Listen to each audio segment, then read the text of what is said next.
Hi అండి, అందరికీ నమస్తే. Welcome back to Manu construction YouTube channel. ఈరోజు వీడియోలో మనం స్లాబ్ అయిన తర్వాత ఏ వర్క్ చేసాం, ఏ విధంగా వర్క్ చేయించాలి అనేది డీటెయిల్గా తెలుసుకుందాం.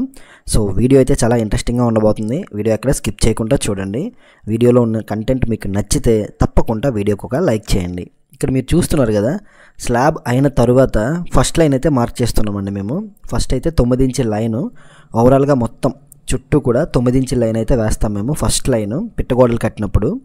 సో ఈ విధంగా 9 ఇంచ్ లైన్ వేయడం వల్ల మనకు ఉపయోగం ఏంటంటే, స్లాబ్ ఎడ్జ్లో మనకి క్రాక్స్ రావడం కానీ, లేకపోతే నీటి చెమ్మ అనేది ఒక 10 రోజులు ఒక వారం రోజులు తుఫాన్ పెట్టినప్పుడు ఆ గోడలు జాయింట్లో కరెక్ట్గా స్లాబ్ దగ్గర ఉన్న ఫస్ట్ లైన్ దగ్గర జాయింట్లో చెమ్మ రావడం, లేదంటే ఆ నీరు అలా దిగడం, అక్కడ బయటలు ఇవ్వడం జరుగుద్ది కదా, ఆ విధంగా ఉండదన్నమాట. సో మేము ఎక్కడ వర్క్ చేసినా సరే ఫస్ట్ లైన్ అయితే మాత్రం 9 ఇంచ్ లైన్ వేయడం జరుగుతుంది. సో స్లాబ్ అయిన తర్వాత రోజు మేము ఈ విధంగా మొత్తం అవుట్ సైడ్ 9 ఇంచ్ లైన్ వేసి, గట్టులు కట్టలేదండి, మెటీరియల్ వేస్ట్ అని ఈ విధంగా ఇసుక అయితే ఫిల్ చేసామన్నమాట. ఎందుకంటే మేము వర్క్ అయితే కంటిన్యూ చేయబోతున్నాం అక్కడ. సో డైలీ వాటరింగ్ అనేది నీట్గా తడుపుతామన్నారు. అందుకని చెప్పేసి మళ్ళీ ఇంకా అక్కడ సిమెంట్ వేస్ట్ చేయాలనుకోలేదంటే ఒక బ్యాగు 2 బ్యాగులు ఖర్చు అవుద్ది. మళ్ళీ సిమెంట్ ఒక బ్యాగు, ఇసుక ఒక 2-3 బస్తాలు గట్లు కట్టడానికి. సో ఆ విధంగా వేస్ట్ అవ్వకూడదని చెప్పేసి గట్లు అయితే కట్టలేదు, నీట్గా ఇసుక గట్లు అయితే వేసేసాము. ఈ విధంగా ఒక 2 డేస్ క్యూరింగ్ అయిన తర్వాత తీసాము అవి. ఇంకా డైలీ వర్క్ కంటిన్యూ అయిపోతుంది కాబట్టి ఇబ్బంది లేదండి, వాటరింగ్ అయితే చేస్తున్నారు. సో ఈ ఇంటికి సంబంధించి ఆల్రెడీ నేను ఇది 4వ వీడియో అండి. ఆల్రెడీ మనం 3 వీడియోలు అయితే అప్లోడ్ చేశాము. ఫస్ట్ వీడియోలో ఈ హౌస్ ఏ విధంగా ఉంది, అసలు ఏంటి ఈ హౌస్, ఎంత మెజర్మెంట్స్ ఏంటని డీటెయిల్గా చెప్పడం జరిగింది. రేకుల షెడ్, 11 అడుగుల వెడల్పు, 40 అడుగులు ఉన్న ఇల్లండి. సో అదేవిధంగా సెకండ్ వీడియోలో మనం రేకులన్నీ రిమూవ్ చేసి బ్రిక్ వర్క్ అదంతా కూడా డీటెయిల్గా చెప్పడం జరిగింది. 3వ వీడియో స్లాబ్ వీడియో అండి. ఆ స్లాబ్ వీడియోలో నేను చెప్పింది ఓన్లీ స్లాబ్కైన బడ్జెట్ అయితే చెప్పానండి. కానీ కొంతమంది ఏమనుకుంటున్నారంటే అదే ఓవరాల్ బడ్జెట్, రీమోడలింగ్ బడ్జెట్ అనుకుంటున్నారు. మనం ఎంత డీటెయిల్గా చెప్పినా కొంతమందికి తెలియదు కదండి. సో అందువల్ల అనమాట. సో ఓవరాల్ బడ్జెట్ కాదండి. ఎందుకంటే ఇల్లు రీమోడలింగ్ చేయించాలి అనుకుంటున్నప్పుడు మీరు 1 లక్ష 2 లక్షలు అరేంజ్ చేసుకొని దిగుతారండి. కానీ దానికి చాలా ఎక్కువ అమౌంట్ అయితే అయిపోద్ది అనమాట. సో ఆ విధంగా కాదు, నేను ఓన్లీ స్లాబ్ వరకు అందులో బడ్జెట్ చెప్పాను.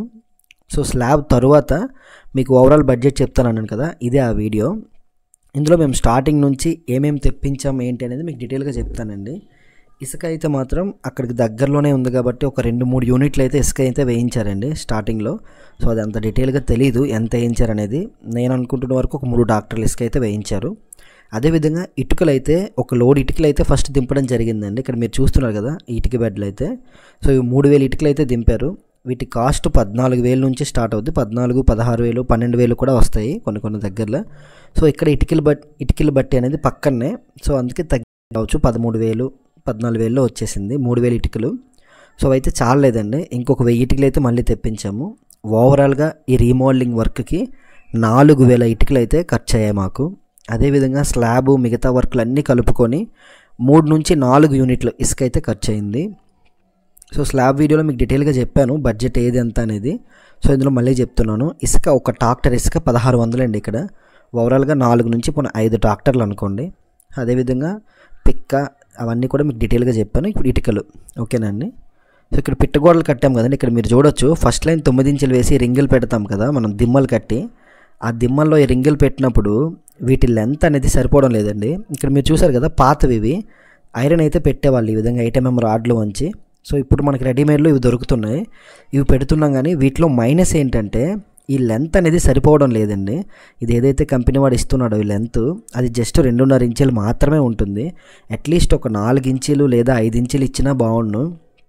ఎందుకంటే అది మనం గోడలో ఫిట్ చేసిన తరువాత చూసుకుంటే ప్లాస్టింగ్ ఇంకా థిక్నెస్ ఏమి ఉండట్లేదండి. ఇక్కడ మనం చూసారా ఈ విధంగా అనమాట. సో అది ఓవరాల్గా అంటించి పెడితేనేమో ప్లాస్టింగ్ సరిపోదు, చాలా ఇబ్బంది పడాల్సి వస్తుంది. ఒకవేళ అలా ఫిట్ చేయాలంటే ఏం చేయాలంటే మళ్ళీ మనం వెల్డింగ్ అయితే చేయించుకోవాల్సి ఉంటుంది వీటికి. సో అలా పెట్టామంటే మాత్రం సెట్ అవ్వదు. సో కిందన మనం తక్కువ ప్రెజర్ అంటే ఏదో ఎప్పుడో నియమకానికి ఓడుతామంటే పర్లేదు, కానీ తార్బాలు ఎక్కువగా బట్టలు ఎండబెడతాము 3-4 ఫ్లోరు అన్నప్పుడు మాత్రం కొంచెం వెల్డింగ్ అయితే కొంచెం గట్టిగా చేయించుకొని అవి అయితే పెడితే మంచిది.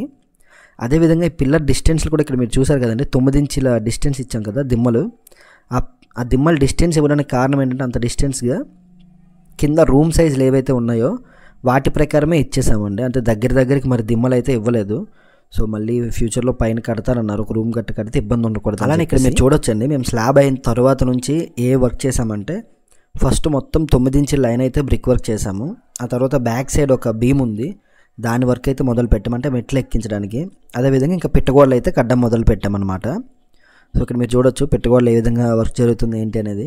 స్లాబ్ అయిపోయిన తర్వాత ఫస్ట్ లైన్ 9 ఇంచుల లైన్ వేసుకొని 8 అడుగుల దూరంగా, అంటే 8 అడుగులు లేదా 7 అడుగుల దూరంగా ఒక 9 ఇంచుల పిల్లర్ అనమాట. సో ఈ విధంగా పిల్లర్స్ ఇచ్చుకొని వాటికి ఈ విధంగా బట్టల రింగులు అయితే పెట్టుకోండి. పిట్టగోడ స్ట్రాంగ్గా ఉంటుంది, బాగుంటుంది అనమాట.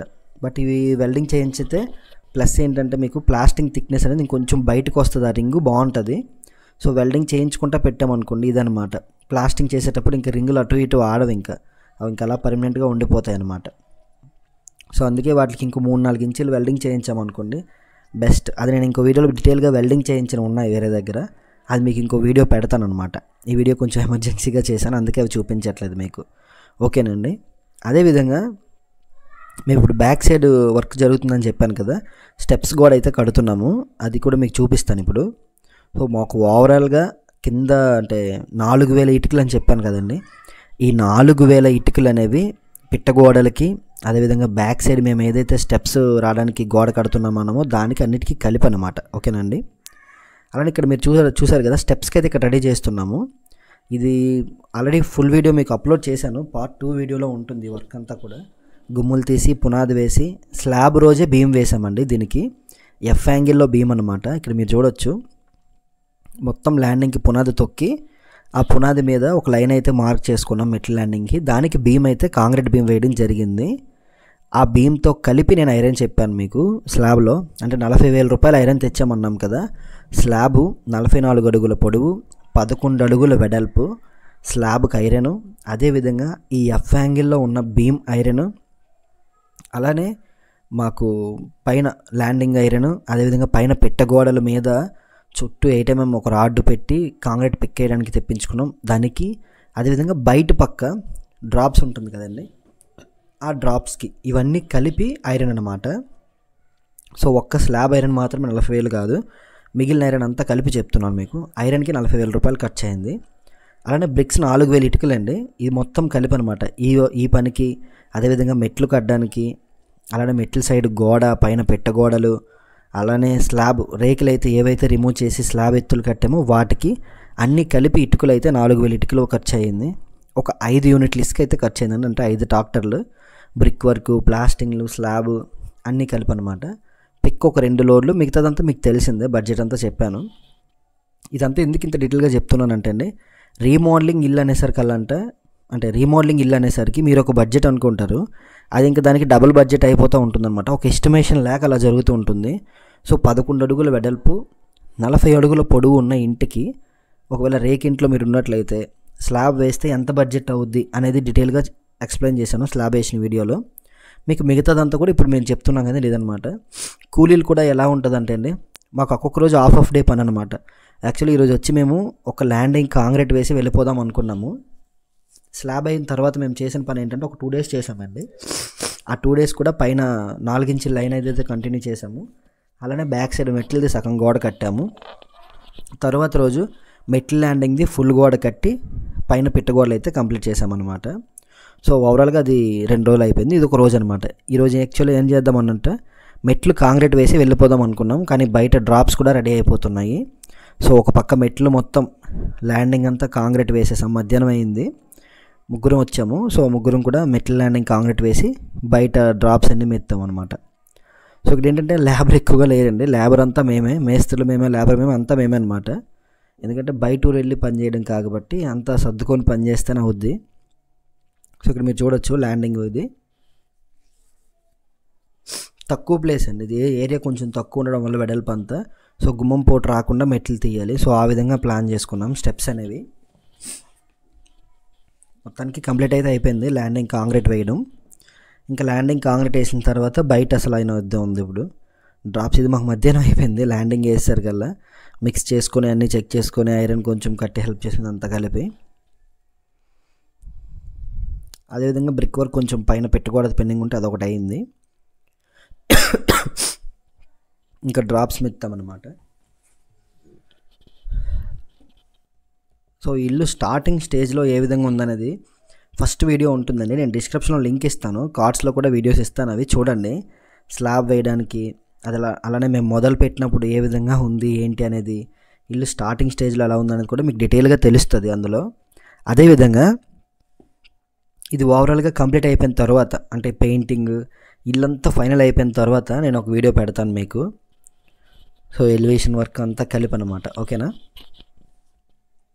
మీరు కూడా కామెంట్ పెట్టండి అన్న, అంటే మీకు ఏదైనా డౌట్ ఉంటే కామెంట్ పెట్టండి. ఈ వీడియోస్ మొత్తం చూసినట్లయితే, అంటే ఇంటి వీడియో అంతా నేను చూశాను అన్నట్లయితే మాత్రం మీకు ఏదైనా సజెషన్స్ ఇవ్వాలన్నా, లేకపోతే బడ్జెట్ పరంగా ఏదైనా మీకు డౌట్స్ ఉన్నా సరే తప్పకుండా కామెంట్లో కామెంట్ చేయండి. ఎవరైనా రీమోడలింగ్ చేయించే వాళ్ళు ఉంటే వాళ్ళకు ఉపయోగపడుతుంది అనమాట.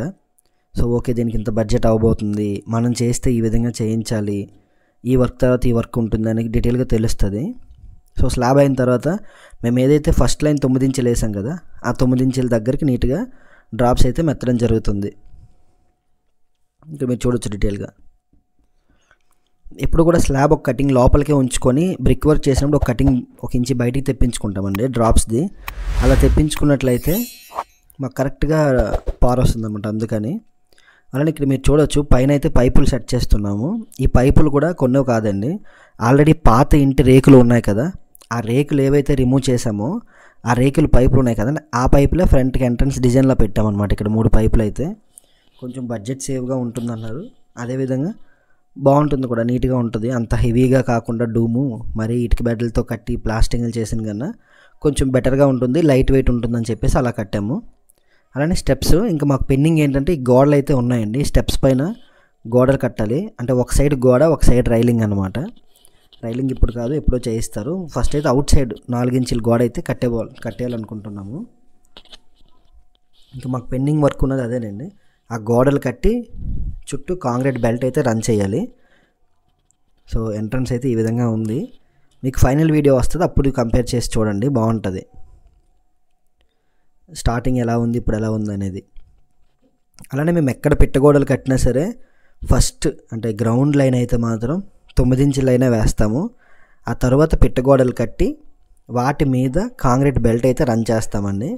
అలానే పిల్లర్ దిమ్మలు ఉన్నాయి కదా, వీటి డిస్టెన్స్ కూడా 8 అడుగులకు ఒక దిమ్మ అయితే వేస్తాము. కానీ ఇక్కడ 9 అడుగులు 11 అడుగులు 10 అడుగులు వచ్చింది. ఇక్కడ మీరు చూడొచ్చు, ఇది 11.5 అడుగులు వచ్చింది. తర్వాత మళ్ళీ ఒక 10 అడుగులు, స్టార్టింగ్ 9 అడుగులు. ఎందుకంటే కింద రూమ్స్ ఏవైతే ఉన్నాయో వాటి ప్రకారమే 9 ఇంచుల దిమ్మలు ఇక్కడ ఇచ్చామన్నమాట. సో అందుకు అంత డిస్టెన్స్లో ఇవ్వడం జరిగింది.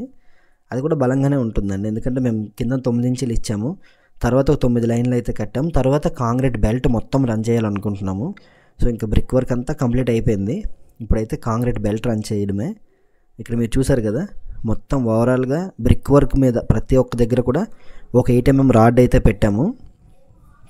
ఇక్కడ మీరు కంప్లీట్గా చూడండి, 8 mm రాడ్ ఓవరాల్గా పెట్టడం జరిగింది. ఇలా 4 ఇంచుల గోడల మీద ఒక 8 mm రాడ్ పెట్టి కాంక్రీట్ బెల్ట్ వేసుకోవడం చాలా మంచిదండి, గోడలు బలంగా ఉంటాయి. అదేవిధంగా బేట్లు ఇవ్వడం గట్టా రావు. కొన్ని దగ్గరలో కాంపౌండ్ వాళ్ళు క్రాక్లు వస్తాయి కదా టాప్లో, ఆ విధంగా పగుళ్ళు అవి రావన్నమాట. గోడలు కూడా కొంచెం బలంగా ఉంటాయి. సో పిట్ట గోడలు కట్టేటప్పుడు మాత్రం డెఫినెట్గా కింద 9 ఇంచులు వేయించండి. అలానే వాల్ కంప్లీట్ అయిన తర్వాత పైన ఎక్కువ దలసరక్కర్లేదండి, ఒక 3 ఇంచుల థిక్నెస్తో అయినా సరే ఒక 8 mm రాడ్ పెట్టి కాంక్రీట్ బెల్ట్ వేయండి. అది మీరు రీమోడలింగ్ ఇల్లు అయినా కొత్త ఇల్లు కట్టినా ఏదైనా సరే పని బలంగా ఉండాలి. పని బాగుండాలంటే అది రీమోడలింగ్ ఇల్లా చిన్న ఇల్లా పెద్ద ఇల్లా అని చూడకూడదు, ప్రతి దగ్గర మన పని అనేది ఒకేలా చేయాలన్నమాట. సో ఇక్కడ మీరు చూడొచ్చు, మేము మొత్తం కాంక్రీట్ బెల్ట్ అయితే రన్ చేస్తున్నది.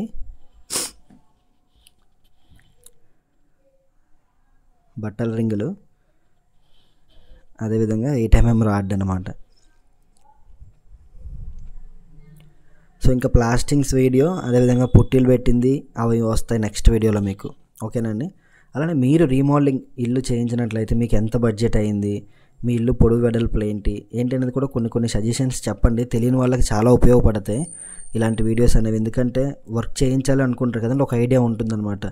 ఓకే ఈ పని ఇలా చేయించుకుంటే బలంగా ఉంటుంది, ఈ పనికి ఇంత బడ్జెట్ అవుద్ది, ఒక మెటీరియల్ అవగాహన అన్నీ వస్తాయన్నమాట, ఓకేనండి. సో ఓవరాల్గా అయితే మాత్రం కాంక్రీట్ బెల్ట్ అయితే రన్ చేయడం జరిగింది అంతా కూడా. ఇంకా సెంటరింగ్ రిమూవ్ చేయించడమే ఉంది. సెంటరింగ్ రిమూవ్ డేట్ కూడా దగ్గరకు వచ్చేసాయి, 14 రోజులు అయిపోయింది. ఇంక ఇది రిమూవ్ చేసిన తర్వాత ఈ ప్లాస్టింగ్స్ వీడియో అన్నీ కూడా పెడతాను మీకు. నెక్స్ట్ వీడియో అదే వస్తుంది, ఓకేనండి. సో స్టార్టింగ్ ఏ విధంగా ఉంది, ఇప్పుడు ఇల్లు ఏ విధంగా ఉంది అనేది మీరు ఫస్ట్ నుంచి వీడియో చూసినట్లయితే మాత్రం తప్పకుండా కామెంట్లో చెప్పండి, ఓకేనా. అలానే మీరు మాకు ఏమైనా సజెషన్ ఇవ్వాలనుకున్నా సరే తప్పకుండా కామెంట్ చేయండి. ఒంట్లో బాగాలేదు, కొంచెం జగ్గు జలుబు జ్వరం అన్నమాట, అందుకే అనాల్సి వస్తుంది. ఇక్కడ మీరు చూసారు కదా, మొత్తం ఓవరాల్గా బ్రిక్ వర్క్ అన్నీ అయిపోయి ఇంకా బాగా క్యూరింగ్ చేయమని అయితే చెప్పాము. ఇంకా అది బాగా తడపడమే ఉంది. బాగా తడిపిన తర్వాత మేమైతే ఒక 2 రోజులు రెస్ట్ ఇచ్చి అప్పుడు మళ్ళీ ప్లాస్టింగ్స్ అయితే మొదలు పెడదాం అనుకున్నాము. గజింబద్ద దళసరండి బెల్ట్ అనేది, కాంక్రీట్ బెల్ట్. సో మొత్తం పెట్టగోడలు కింద అంతా కూడా రన్ చేసామన్నమాట. రీమోడలింగ్ ఇల్లైనా పాతిలైనా కొత్త ఇల్లైనా ఈ విధంగానే చేయించండి, బాగుంటుంది.